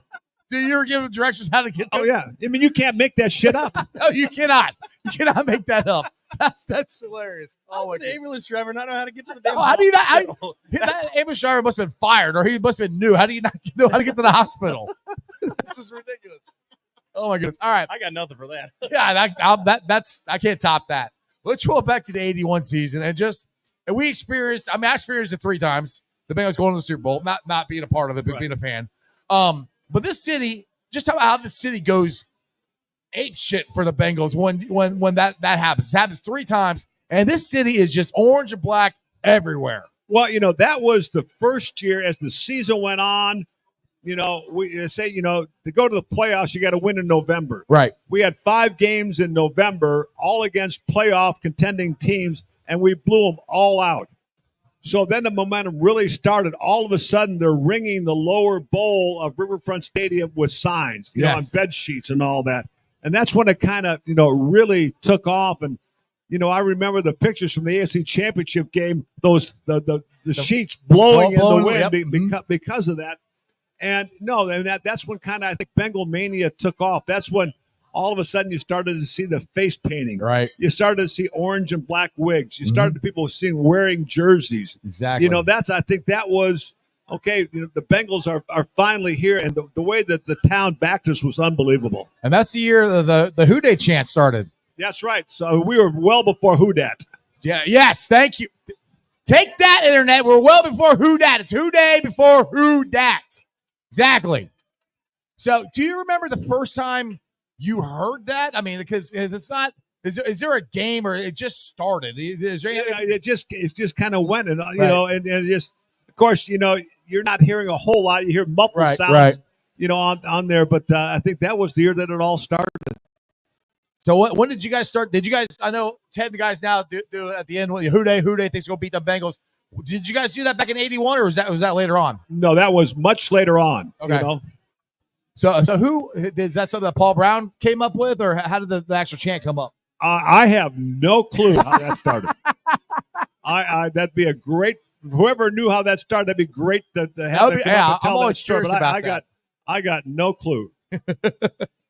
All right, so let's talk about you are one of the only quarterbacks to lead the NFL passing in two different decades, and in the 70s, 80s when you couldn't pass the ball. What led to that? Was it the offense? Was it Isaac Curtis, or are you just a badass? I think a combination of all of them. Okay, and I think a lot of it was my training from Bill Walsh. Yes, that he gave me great fundamentals. I was accurate throwing the football. I could decipher things quickly, get it out of my hand, and then certainly, we had great wide receivers. Right. And then so that was kind of 75 and 76. I think led the league in passing. Yes. And then again in 81 and 82, and we had a great offensive coordinator, Lindy Infante, and brought in a lot of things. We were the first ones to run the naked bootlegs, that kind of stuff. A lot of option routes for his wide receivers, and that kind of fit my style. And we just had a lot of success throwing the football. And of course, again, it all starts with a good offensive line. I had a very good offensive line in the mid 70s, and all of a sudden, people think I'm washed up, and we got this guy named Munoz who's playing next to us. He's pretty good. And then we got Montoya, and we got the offensive line got good again. Amazingly, I got good again. Exactly. It's amazing how that works out, right? No question. Yeah, I think Joe. So, who do you think is the most underrated teammate that you've played with in the Bengals that a lot of us might not have heard of? I mean, I was born in '80. Obviously, I was a year and a half when the Super Bowl 16 He's run a happened. baby. Yeah. My God. There's been so many of them. You go back in the 70s. They may not have made Pro Bowls, but gosh, they were as good as anybody in the league. We've talked about Trumpy. We've talked about Tommy Casanova. We've talked about Lamar and Bob Johnson and Mike Reed. Vernon Holland was the number one draft choice the year that I came in the league at right tackle. We had a guy named Rufus Mays, our other tackle. I mean, gosh, Royce Berry is the defensive end. Get up for Ted Karras. Thanks for coming, Karras, all Teddy. right. Take it easy. Bring home a win. Hooday. Sorry, go ahead. I didn't mean to. No, but then, like I say, it's just, we had so many good guys there. I'm not sure that anyone was, underrated. Right. I just think not recognized. So you brought the Pro Bowl here. And it's not a game anymore. They're playing tug of war and all that stuff. Back in the day, you guys, it is an actual game. What is it like for you to watch these guys try to play the Pro Bowl now? Well, they don't play it anymore now. Right, exactly. They might have a flag football game. That's about it. No, but it was fun. My first one was 1975 in New Orleans. And that's a good year. And it was fun to go down there. The winners got $1,000. The losers got $500. You had incentive. Oh yeah, $500. Yeah. That was almost a paycheck back in those days. And then the next year was in Seattle. And then I think when it kind of got really a little more serious, I went to Hawaii in '81 when they started going out there. Now it was $10,000 for the winners and $5,000 for the losers. There you go. And Plus you're in Hawaii. We only had two quarterbacks on the team, so you all played a half. Really, only two? Yeah. Wow. Okay. So it was. I remember going out after the '81 game, and Don Shula was our head coach. Okay. And he worked our ass off. I mean, we were in pads every day. We're running sprints afterwards. And I always said, man, coach, you really killed us that game. He said, did we win? I go, yes. Yeah, they played it to win back then. They play it to not get hurt now. Believe me, Tyler Eifert got hurt in a Pro Bowl a couple years ago, and it's an exhibition. I don't want those guys hurt in a game. The extra paycheck is nice, but I want these guys on the field for games that mean something as a Bengals fan. So I'm okay with that. Exactly. So, all right. So, I'll try to see if we got any good questions here. Well, I'll ask some for Wells here. Actually, if you guys want to ask Kenny questions, we can get somebody up with the mic again, and we can get some questions from the audience. Wells here, does Kenny have any idea how the Bengals can fix their early season funk?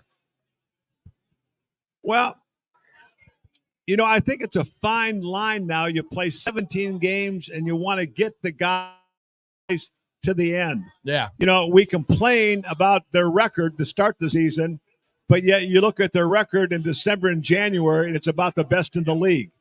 So I know everybody gets frustrated with the start, but they have a plan and they carry through it. And Exactly. and I think it's a league-wide problem that you don't practice much in training camp anymore. There's not compared to what you guys did, they don't practice. There's not two-a-days. There's Right. no contact. I mean, we, except for hitting the quarterback, we had contact every day in practice.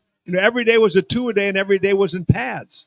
And I think all the teams tend to start slowly now because the guys just aren't in game shape. Exactly. Now, one thing you brought up there, and I heard Bill Belichick talk about this, that football, as long as you're not too far out of it, is what he said, football really matters of who's going to determine who's going to win this thing after Thanksgiving.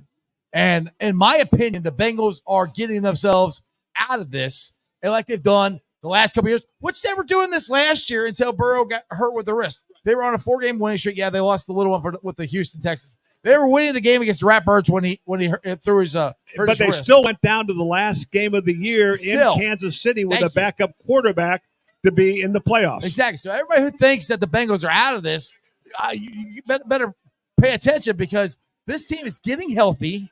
They've got their defense back together. Joe's playing at an MVP level. And that's the other thing is what kills me is if we had won more games, Burrow would be second, third in MVP voting right now, I would think. No question. I mean, that's the thing is like they're on the projected way, they're going way to make the playoffs. And all you got to do is get in, right? That's exactly. And I think, the frustrating thing is everybody looks at this. Well, you open with New England, a new coach. They don't have a quarterback with that, mark that one off. We get beat that game. Right. Kansas City, we had a shot to win that one. That was about 3 points. And we were playing teams that, on paper, you should win, we kind of struggle with. So they're going to be fine. They win this week. They're back to 500. When you look at the records in the league and you take out the 4 division winners, there's not that many teams ahead of the Bengals to go ahead and get in the playoffs. Exactly. So like I always say, don't count the Bengals out because they do better, it seems like, when they put themselves behind the 8 ball. I don't know why. We got a question over here. Turn the mic on. Hey, Ken Anderson, it's Alex again. How good do you think Jamar Chase is going to be, and is he going to be as good as like Chad Johnson and those receivers? How many yards do you think he's going to finish with? Well, I don't know. I think he's going to be a real good receiver. Obviously, he is right now. He's the Bengals' number 1 guy. He's big. He got yards after the catch. In my opinion, the number 1 Bengal receiver of all time is still Isaac Curtis. Yeah, the original 85. 100%. No question about it. But I would have loved to have been playing right now and throw to Jamar. That'd be awesome if you were playing with Jamar. You guys would put up monster numbers, like 8 touchdowns a game or something like that. Because Jamar just keep on going like, I got a Kenny Anderson. I got a Kenny Anderson. Throw it to Jamar and you're never wrong. Yep. Exactly. So I got a question for you. Any player on the Bengals history that you didn't play with, I guess if you could pick any player from Bengals history that you didn't play with to put on your team, who is it a receiver to throw to, someone to turn around and hand the ball off to? Geno Atkins on the other side to give you another stuff. Well, I guess I kind of got spoiled, because I had Isaac Curtis, I had Chris Collinsworth. Good. Yeah. And both those guys. I had Trumpy, I had Danny Ross, as good a tight ends as we've ever had. Yes. I still think his career wasn't real long, but Essex Johnson, number 19, was as good a combination back running and receiving as the Bengals have ever had. Unfortunately, he tore his knee up in 73 in the playoff game against the Dolphins. So I was just lucky back in that era to play with some great players. Mm-hmm. So the NFL has grown so big right now. Did you like Tom over here has made his way over here from England? So, and he's a Bengals fan. Did you ever? I never thought I'd have a Bengals fan from England, but just on my show, I've had people from Ireland, Europe, all contact me saying they're Bengals fans. Did you ever think you'd have Bengals fans from across the pond? Oh no! I mean, when you look at back in those days, there was no Thursday night football. There was no Sunday night football. Right. They just started Monday night football. Yep. But when I started, the big game of the week was 4:00 Sunday afternoon. Right.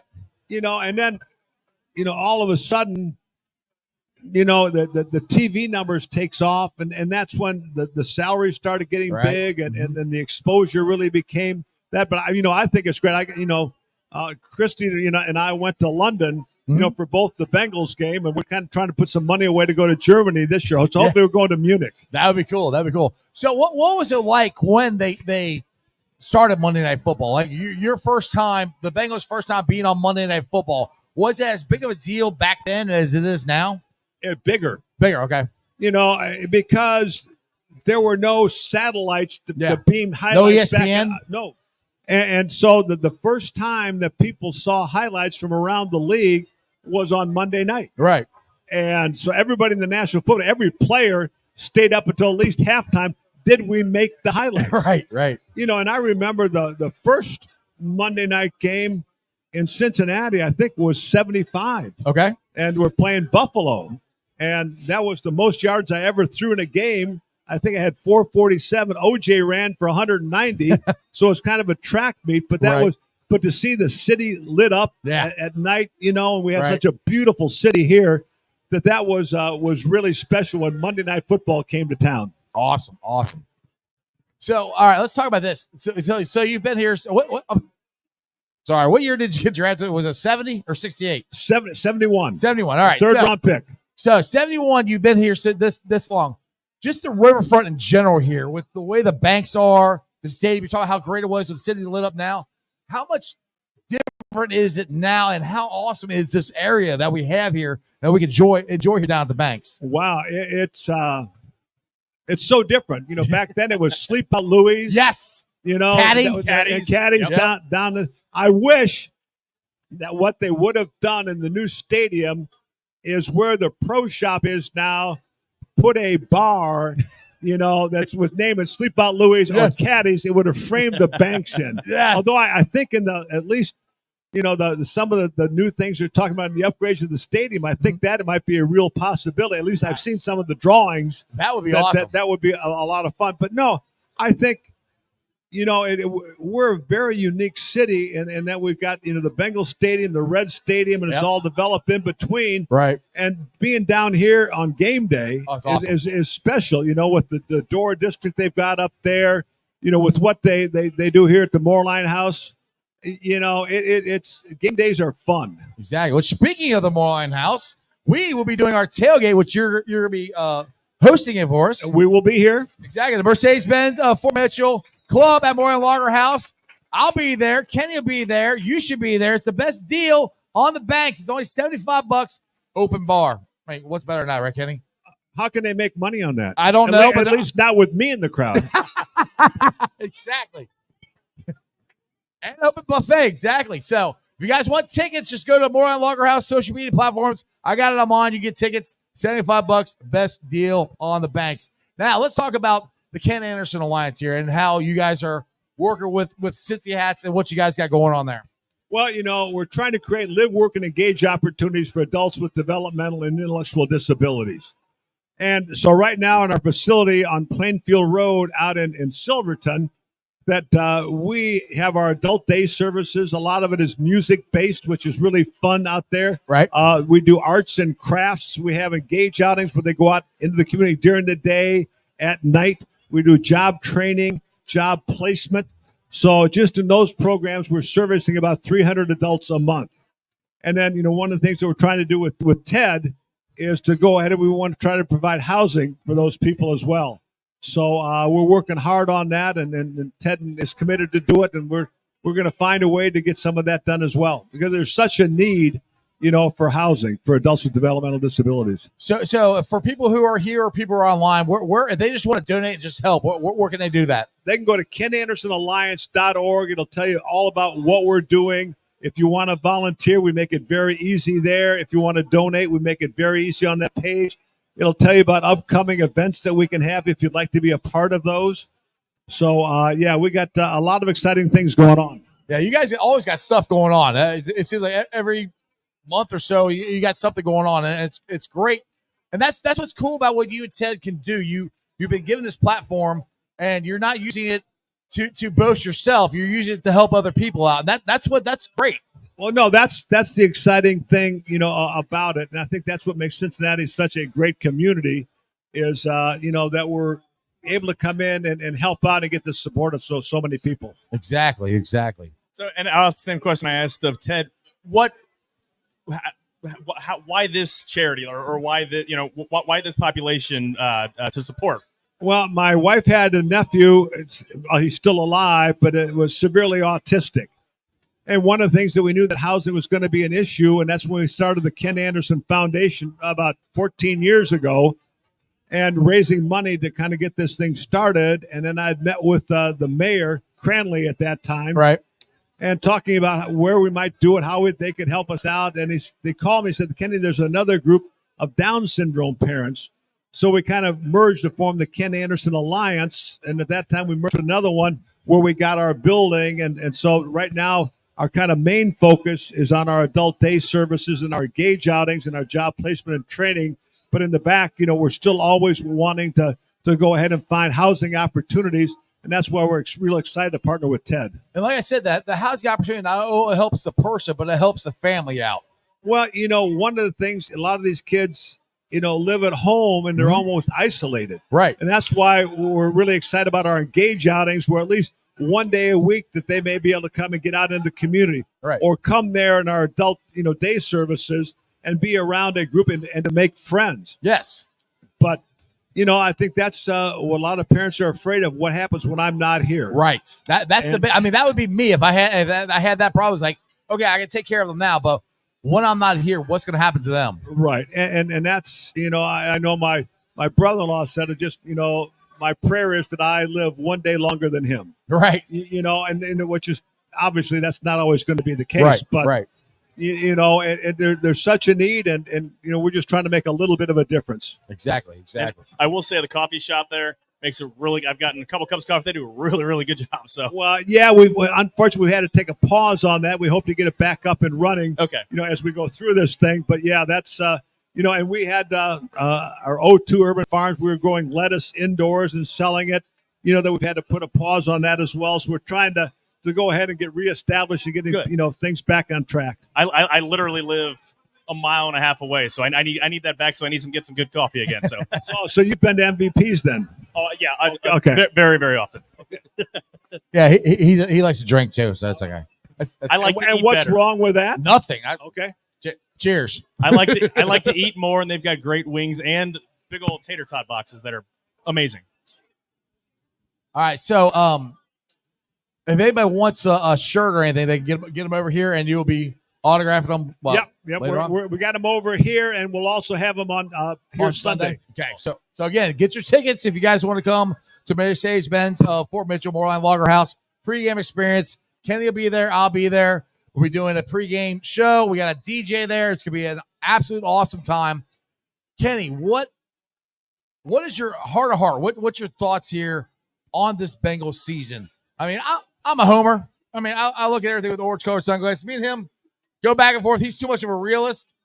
He too much. I appreciate you saying realist and not skeptic or realist, whatever. Debbie I think we're winning in every game. I think we're winning the Super Bowl. What's your thoughts? I do believe this team, when it's healthy, has a chance to go to New Orleans. Oh, no question. And I think we're going to get back in the playoff hunt. Yes. It just it takes all phases hitting on the right cylinder. I think the encouraging thing for me is our defense has stepped up the last couple of weeks when our offense has not been quite firing on all cylinders, and that's an encouraging sign to me. I know our offense with Joe is going to be fine. Yeah. And our offensive line, I think, as Ted alluded to, is, has markedly improved. Yeah. So I think that's going to be fine. We're at least I think we're trying to run the football a little bit more. Yes. So, it's, I'm encouraged and I'm a real big believer in Zach. Yes. Me too. And I tell the story that when I knew he was going to be a good coach was in his first year and they're playing in London. Okay. And they hadn't won many games to that Was point. that against the at the time the Redskins? Yes. Yeah. And so they practice here on Thursday, get on a plane, fly all night, get in London, Friday morning, go to the hotel, check in, change, go on and practice at a little stadium. And it's, one of those London days, misty and 50. And, after all night on the plane, I've seen so many, you're just going through the motions. Right. I'm sitting there and I'm watching, and it was one of the most well-spirited, well-executed practices I've seen. I said, those guys are paying attention to Zach. Right. And, and you talk about culture. Right. Well, and I said, well, yeah, Zach, you talk about culture, about winning some games. Yes. Well, as they got the right kind of players in, you saw what happened. Right. Exactly. That's one thing that I've said about Zach, that I think he has brought the winning culture to Cincinnati. You talk about getting the right guys in the room. We got Ted Karras, who's awesome. We got Orlando Brown. I've met him. They're great guys, and they're real dudes. And that's the thing. You have guys like Joe Burrow. He's a superstar. Everybody knows who Joe Burrow is. I've met him once and said hi to him, but he's a real guy, and that's they don't big time people. And to me, that means so much more. If you're not going to do that to me, then you're definitely going to be a great teammate. No question. And those guys, they get along, and I almost feel sorry for them to a certain extent because they can't go out. I mean, they can't come down here together. It'd be Pat. It's just there. And when I played, there was no cell phones. You could go out. People didn't bother you. And now, that they're so big that you can't go out in public and do too much. And I think that's why they have a lot of house parties, that kind of stuff. But to hear Ted talk about the camaraderie they have, I think that is what makes the team successful. Yeah, and that's where I fall in love with these guys, just because of the realest of them. I think they're great. Good. To me, it was the moment when I thought that Zach might have something here. It was the same. It was his first season, 2019. The game in Miami. They're winless to that point, and it's. Wait, you talking about when they almost lost the number one pick and lost Joe Burrow? Well, that's the thing.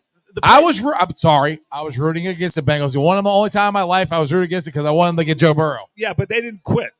No, they did not quit. The players don't care. These are 53 guys. I mean, plus the practice squad. They're playing for their contract. They're playing, to have a job next year. And they came back from 2 touchdowns down in like 2 minutes or 90 seconds or something, some crazy. And they battled the game to the overtime. Like, this is a game that means nothing. It's the end of the season.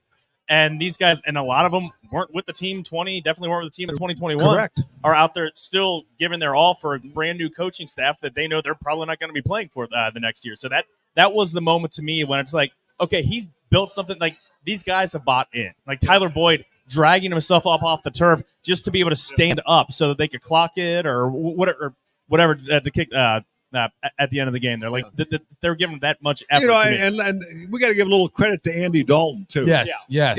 When he was drafted, if you're going to say we're going to get this second round draft choice from TCU, he's going to take us to playoffs his first 5 years. Sign me up for that. Yeah. I was down for it.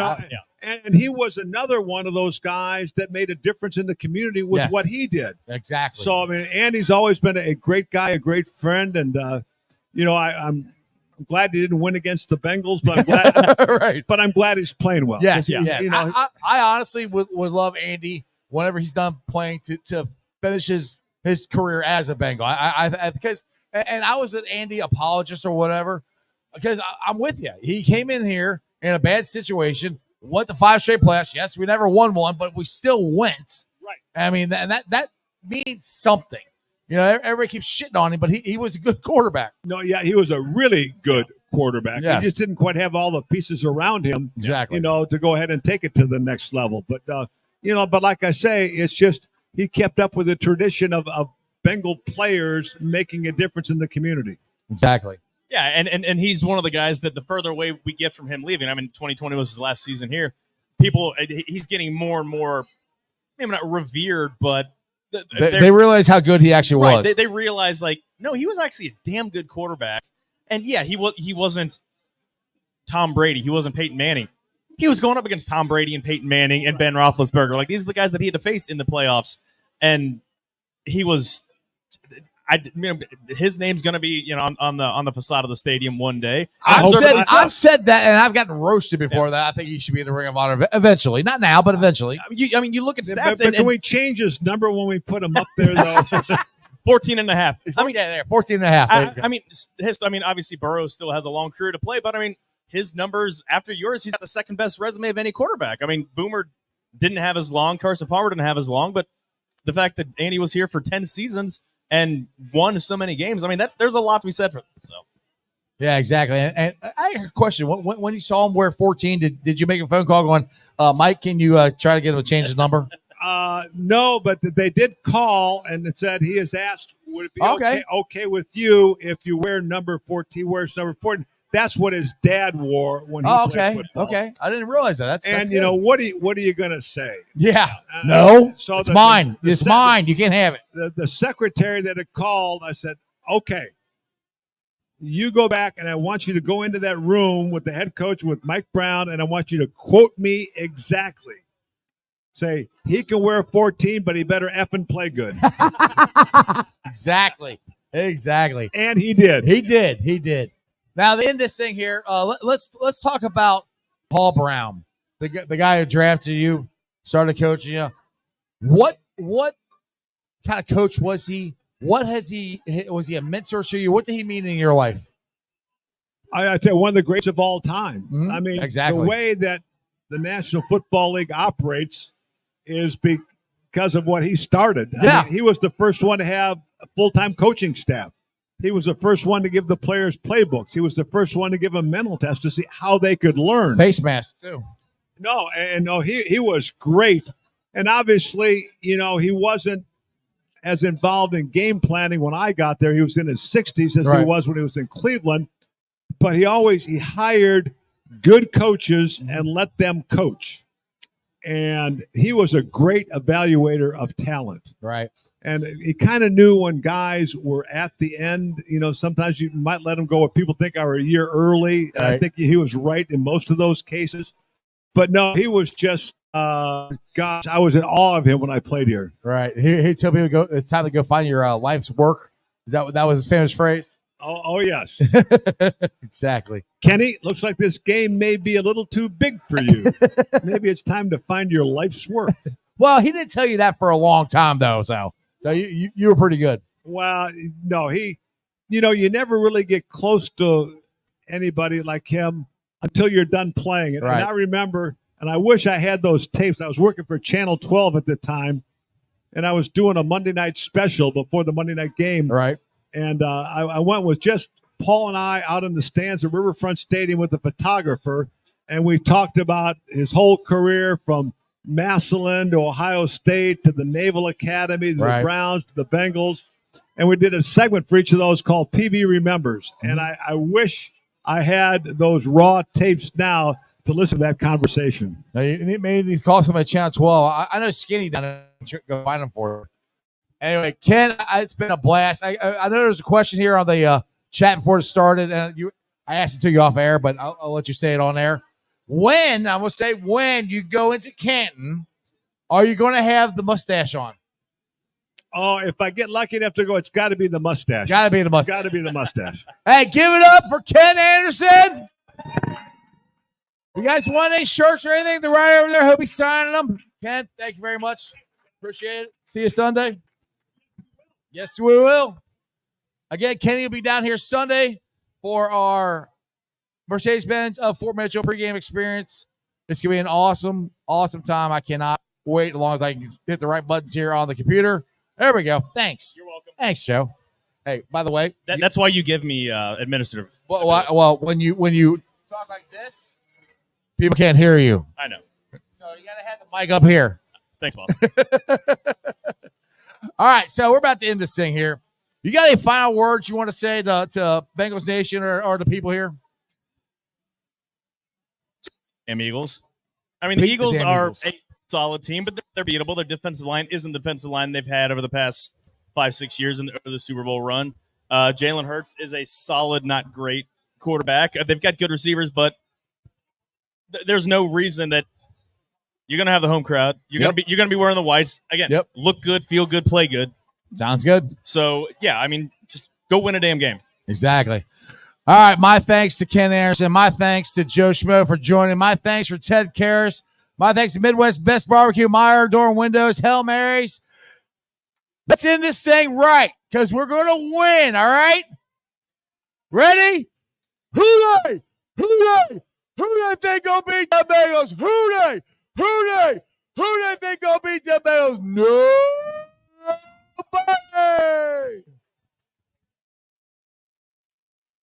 I'll see you guys tomorrow. Ball hit the right button. They still gotta play us. Let's go, baby. Woo!